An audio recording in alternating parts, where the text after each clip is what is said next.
Back to YouTube channel trading master. My name is Roshan Pandey. Today's our topic is what is डेब्ट to equity ratio. आज हम डेब्ट to equity ratio के बारे में बात करने वाले हैं।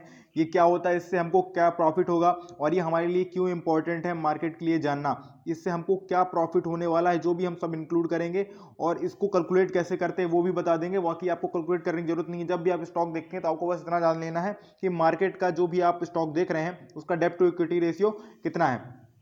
ये सब जो मैं टॉपिक्स बता रहा हूँ लगातार आप लोग सोच रहे होंगे ये सब जानना हमारे लिए क्यों इंपॉर्टेंट है, वो तो आपको टॉपिक में पता चलता है। पर ये जो इंट्राडे लोग जो ट्रेडिंग करते हैं, जो डेली ट्रेडिंग करते हैं, मार्केट ऊपर जाता है उसमें बाय सेल करते हैं, उसके लिए इंपॉर्टेंट नहीं है। ये मोस्टली इंपॉर्टेंट है लॉन्ग टर्म स्टॉक के लिए। ज़्यादातर लोगों ने मुझसे पूछा कि सर आप ये सब बताते हैं बट हम तो एक ही दिन में जो ट्रेड करते हैं उसमें हमको ये सब जानना जरूरी है क्या? नहीं, एक दिन के लिए नहीं। एक दिन के लिए जो आपको मैंने इंडिकेटर्स बताया बस वही बस जानना जरूरी है। पर जो लॉन्ग टर्म के लिए स्टॉक रखते हैं 1 ईयर 2 ईयर 3 ईयर, उनके लिए सब इंपॉर्टेंट रहता है। उनके लिए जानना जरूरी है कि कंपनी में कितनी मजबूती है, कंपनी ने कितना कर्जा खाया है, उसके लिए सब स्ट्रेंथ पता करनी पड़ेगी, तभी आपको ग्रोथ पता चलेगी। जब कंपनी प्रॉफिट नहीं कमाएगी तो आपको क्या प्रॉफिट कमा के देगी। तो चलते अपने नेक्स्ट पेज पे, आपको एक एक्सप्लेनेशन द्वारा समझाऊंगा तो आपको क्लियरली समझ में आएगा। हम आ गए अपने नेक्स्ट पेज पे। तो आपको यहां पर दिख रहा है मैंने दो स्टॉक्स के मैंने यहां पर कुछ डिटेल्स आपकी स्क्रीन के सामने ले ली है। तो एक है पहला HDFC बैंक और दूसरा है आपका रिलायंस बैंक। तो सॉरी, रिलायंस कंपनी। रिलायंस इसकी अंबानी जी की कंपनी है, हमारे भारत के जाने माने आदमी, सबसे अमीर आदमी। तो रिलायंस उनकी कंपनी है और HDFC बैंक जो जिसको आप सब जानते होंगे। तो यहाँ पर एक लास्ट में डिटेल्स लिखी हुई है, तो उस कंडीशन को सेंटर पे कर देता हूँ तो आपको दिखाई देगा।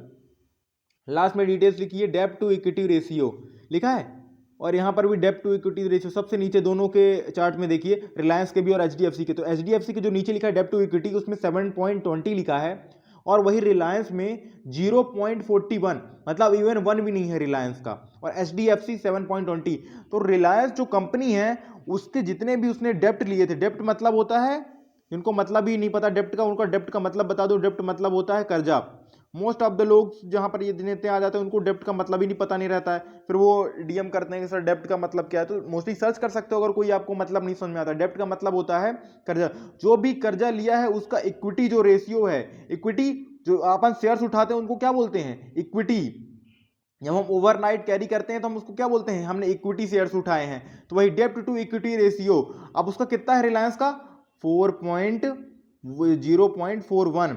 और वहीं डेप्ट टू इक्विटी का कितना है रिलायंस HDFC का? 7.20। तो मतलब अगर जितना 1 से कम है डेप्ट टू इक्विटी रेशियो, मतलब जितना आपका कर्जा कम हो रहा है आपके इक्विटी रेशियो के अकॉर्डिंग, उतना आपकी कंपनी ज्यादा अच्छी है। और अगर आपका 1 से ज्यादा है मतलब आपकी कंपनी उतनी ही ज्यादा कमजोर है। तो मैं आपको एक स्क्रीन में लेके दूसरे पेज पे आपको समझाता हूं। तो वहां पर और तो यहाँ पर डेब्ट टू इक्विटी रेशियो का फॉर्मूला सबसे पहले मैंने लिख दिया है। डेब्ट टू इक्विटी रेशियो का फॉर्मूला है टोटल डेब्ट, जो कंपनी ने जितना भी कर्जा लिया हो, छोटा कर्जा बड़ा कर्जा सबको मिला के टोटल डेब्ट अपॉन टोटल इक्विटी, उसके पास कितनी इक्विटी है। तो D/E मतलब डेब्ट to equity ratio equal to total डेब्ट हमने मान लिया 250 करोड़ का है, और टोटल इक्विटी है 100 करोड़ की, जो कि वैल्यू आ जाएगा 2.5 आया।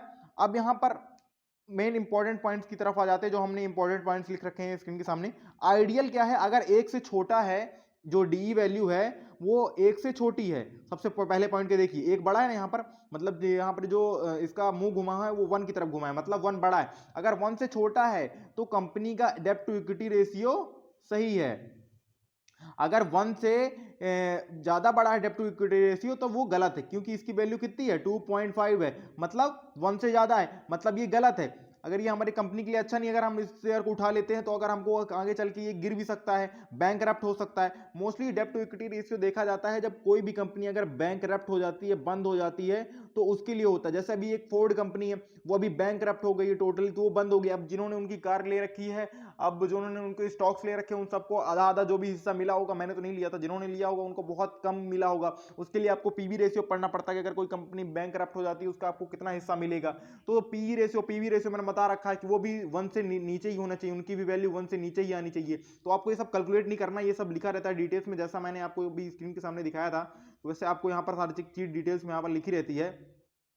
आपको screener.in में जाना है, screener.in। इन स्क्रीनर.इन में आप जाएंगे, आपको ये सारी डिटेल्स सब मिल जाएगी। यहाँ पर एडिट करने का ऑप्शन रहता है, आप चाहे तो और ऑप्शन अपने ऐड कर सकते हैं। ये सब वैल्यू मैं आपको बता रहा हूँ और आगे चल के और भी आपको जैसे जैसे आप वीडियो आगे बढ़ाते जाएंगे आपको अगली अगली वैल्यू मिलती जाएगी। उन सब वीडियो को आपको देखना है और लर्न करना है। और अभी तक आपने इंस्टाग्राम पे फॉलो नहीं किया तो प्लीज़ फॉलो कर दीजिए और हमारे चैनल को सब्सक्राइब कर लीजिए जिन्होंने भी नहीं किया है। और जिन्होंने किया तो प्लीज़ वीडियो को शेयर करिए, अपने दोस्तों के साथ शेयर करिए और लोगों को बताइए। ये सब जानकारी आपको जानना जरूरी है और आपके दोस्तों को भी जानना जरूरी है। तो ठीक है, थैंक यू गाइस, मिलते हैं अगली वीडियो में। Love you, bye bye.